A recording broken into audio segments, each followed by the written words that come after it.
friggin' eats the bearing. Yeah, chunks of bearing. I'm guessing it's a rod bearing, I don't know. But so yeah, we're starting to tear down here on the Kia Sorento with a 3.3 liter V6. This thing has about 260,000 kilometers on it, and overall the body's in good shape. Whatever. Customer had gotten an oil change, and I don't know exactly how far into it. Quite a while. Drove it for like a month or so, and then she said it was started to knock, so she pulled over.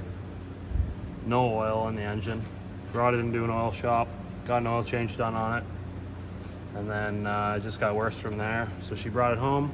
It was knocking pretty bad, and we have a short of the noise if you wanted to hear it. But we're just sort of assessing how bad it is right now. It didn't spit a rod out the bottom of the oil pan or out the side of the block yet, so there is a potential chance to rebuild this, even though it's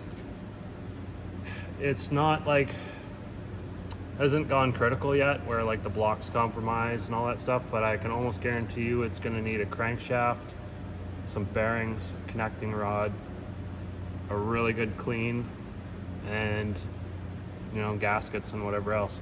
This is the oil pan. So I don't know who worked on this last. We noticed the oil pan looked very, very clean, like brand new clean, and all the bolts were really clean. So then I was like, well, somebody probably put an oil pan on this thing. But look at, there was a bolt in the bottom of the friggin' oil pan. It was just hanging out in there. So you can see some of the bigger pieces. All that stuff will be shavings of bearing. And of course we have all micro particles. That's why it looks so silver. Gold and silver. So I want to get this exhaust out of the way and pull this secondary pan off.